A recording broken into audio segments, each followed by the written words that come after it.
Hello mga bossing, welcome uli sa ating channel. Heto na naman si Kuya para magbahagi ng panibago na namang kaalaman. Ang pag-aaralan po natin this time sa bidyong ito ay ang tungkol dito sa bakal naman ng CHB wall o yung pader na hollow block natin, yung vertical bar po at saka yung horizontal bar. Yan po yung pag-aaralan natin. Kung dati po pinag-aralan po natin yung mortar ng CHB wall natin. Ngayon po bakal po. Kasi medyo may kahirapan po yung pag-compute ng bakal, kaya ituturo ko po sa inyo kung paano po yung pinakamadaling paraan para ma-compute po yung bakal ng CHB wall o ng pader na hollow block. Gagamit po tayo ng by block method at saka ng by area method. Yan pong dalawang yan yung pinakamadaling paraan para makompute po yung bakal ng pader natin. Sana po panoorin nyo magmula sa umpisa hanggang sa dulo. Marami po kayong matututunan sa video nating ito. Ang una nating tatalakayin mga bossing, yung by block method. Dito sa by block method, kukumputin muna natin yung metro kwadrado ng pader na kukumputin natin. Ang haba ng pader natin, kung meron tayong 20 meters na pader na haba, yung height niya 2.6 meters. Ang area po niyan, 20 meters times 2.6 meters, 52 square meter po yan. Ito po yung kailangan natin para makompute po yung bilang ng hollow block. Kailangan po kasi natin yung bilang ng hollow block para makompute po natin yung dami ng bakal natin. Yan po yung next step natin. Since na-compute na natin mga bossing yung area natin, which is 52 square meter kanina, makocompute na natin ngayon yung dami ng hollow blocks natin. Kung saan gagamitin natin yung dami ng hollow block sa pag-compute ng dami ng bakal. Yung number ng concrete hollow block natin or CHB, ang formula niyan, area lang, yung na-compute natin, times 12.5 pieces per square meter na hollow block. 12.5 daw na piraso ng hollow block bawat metro kwadrado. So, 52 square meter times 12.5, yung dami ng hollow block natin, magiging 650 piraso na hollow block.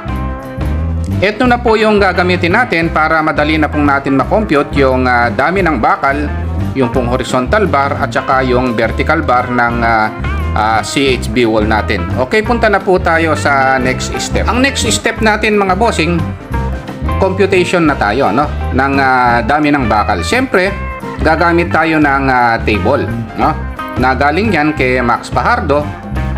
Kailangan din natin yung vertical bar spacing, 40 cm yung gagamitin natin. Ito yung mga bossing, since vertical bar ang kukumputin natin, ito mga bossing yung gagamitin natin sa table, At kailangan din natin yung kinompute natin kanina na dami ng hollow block. Napaka-importante po ng table na ito para hindi na po tayo mag-memorize, vertical bar total length po ang makocompute natin yan. Number ng hollow block daw times length of bars per block, o yung haba po ng bakal bawat isang hollow block. Yan po yung table natin, vertical bar total length natin 650 piraso na hollow block. Ita-times lang po natin sa 0.235 meters per block. Makocompute na po natin. Ang answer po natin, ito po yon, 152.75 meters yung haba ng bakal. Para makompute po natin yung dami ng 6 meter commercial length, yung 6 meter po kasi ang madalas na nabibili sa hardware, i-divide lang po natin ng 6 meters yung total length, na 152.75 meters. Bali, ang answer po, 25.46 na piraso. Pero pag bibili tayo mga bossing, gagawin na nating 26 pieces yan. Bali 26 pieces yan na 6 meter commercial length. Ganun lang po pala kadali, computing yung dami ng bakal ng vertical bar. Babase po tayo sa spacing. Titingnan po natin yan sa table. Since nakita na po natin yung spacing, ito po yung table. Hanapin po natin yung multiplier natin. per block. Ito po yun. Tapos imumultiply po natin yan sa dami ng hollow block. Ganun lang po kadali, no? Yung computation natin. Punta naman po tayo sa horizontal bar computation natin. Kaya lang mga bossing, no, bago pala tayo pumunta sa horizontal bar computation, pakipindot lang po pala yung like sa mga hindi pa po nagsasubscribe, no? Pakipindot yung subscribe, notification bell. Kung may time po kayo, pakishare yung video. Ang Mix ni Kuya YouTube channel po, may mga playlist videos yan. Ito po yung mga yon. Sana po panoorin nyo. Maraming salamat po. Punta na po tayo sa computation natin. Dito sa horizontal bar computation natin, no, mga bossing, no? Dito pa rin sa by block method, kailangan pa rin po natin uli yung table ni Max Fajardo. Bali, kailangan din po natin ngayon yung spacing naman this time ng horizontal bar. 2 layer po yung gagamitin natin. Bawat kalawang hollow block may bakal po na horizontal. Ito na po yung gagamitin natin pang multiply. Ito na po. Since horizontal po ito po yung gagamitin natin. Kailangan pa rin po natin ngayon mga bossing yung dami ng hollow block na kinompute natin kanina. Imumultiply po natin yan dito po. This time, no? Horizontal bar total length po ang makukuha natin. Ito po yung formula. Number ng hollow blocks times length of bars per block. So, ito pa rin po yun. Ready-made na po yan sa table. Hindi na po tayo magme-memorize. Horizontal bar total length is equal to 650 blocks na na-compute natin kanina. Ita-times lang po natin sa 0.264 meters bawat block. Bali, horizontal bar total length po 171.6 meters po. Para ma-compute po natin yung commercial length na ilang 6 meters yan, i-divide lang po natin yung total length sa 6 meter commercial length, no? Yung piraso po na makukuha natin, bali ganito po yung dami niya. 28.6 o sabihin natin 29 na piraso, pero 6 meter commercial length po yung haba niyan. Ganun lang po kadali, no, ng pag-compute ng horizontal bar. Kailangan po pala natin gumamit ng table. Kailangan po natin syempre yung spacing titingnan po natin, no? Pero once na nakita po natin na 3 layers po ng hollow block ang nakalagay dito, yung table po natin, ito po yung gagamitin natin, no? Since 2 layer po yung nakita natin, ito po yung gagamitin natin. Ganun din po, no, kung 4 layer po, every 4 layer ng hollow block merong horizontal bar, ito naman po yung gagamitin natin, no?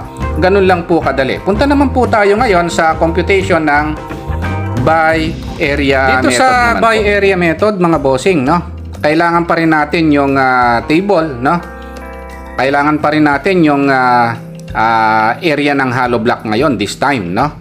Yung area ng wall this time, yung na-compute po natin kanina, 52 square meter po yon, no? Ngayon, kailangan po natin na itong table since nakikita po natin, no? Ito po yung figure natin. Horizontal bar total length, area of wall times length of bar per square meter. So 52 square meter times 3.30 meters per square meter, no? Yung horizontal bar total length natin 171.6 meters.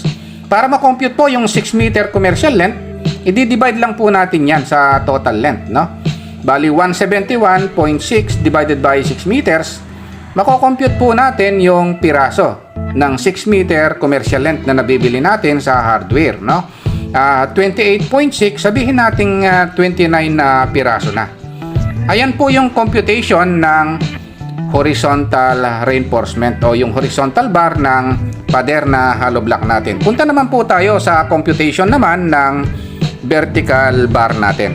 Dito sa susunod na computation na by area method pa rin, no, mga bossing, no?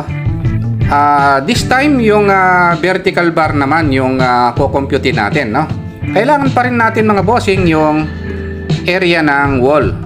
52 square meter pa rin yon. Kailangan natin ng spacing, no? 40 cm ang ginamit natin. Ito po yon, no? Ang ipang-multiply natin yan, mga bossing, since area tayo, ito yon, no? Bali yung 2.93. Ayan po yung gagamitin natin. This time, no?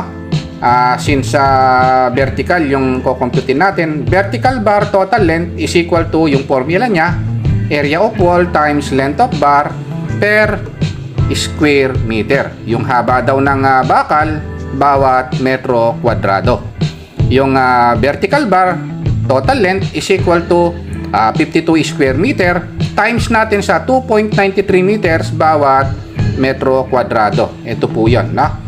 Ang answer po, 152.36 meters yung haba ng bakal natin. Kaya lang, pag bibili tayo, kailangan may commercial length na 6 meters. Usually kasi sa mga hardware, 6 meters yan, no? 152.36 meters, divide natin sa 6 meter commercial length. Ang piraso po, no? 25.4, sabihin nating 26 pieces. Ayun po. Ayun po yung computation natin sa by blocks method at saka by area methods. Computation po ng bakal, napakadali po, no? Gagamit lang po pala tayo ng table. Titingnan po natin kung alin po yung gagamitin nating spacing. Titingnan po natin kung alin po yung value ng vertical bar at saka ng horizontal bar natin. Titingnan din po natin kung ilang layer, no, yung patong ng hollow block bago po natin lagyan ng horizontal bar. Importante po, no, na tama po yung gagamitin nating mga value, no, dito sa table natin. Pero ang importante po, hindi na po tayo magme-memorize, no. Kailangan lang po nating tingnan yung table na ito sa Max Fajardo estimate. Ayun po yung naging topic natin sa video ito. Sana po nagustuhan nyo. Kung nagustuhan nyo po itong video ito, sana po pakipindot lang yung like, subscribe, tsaka notification bell. Thank you very much and God bless po sa inyong lahat.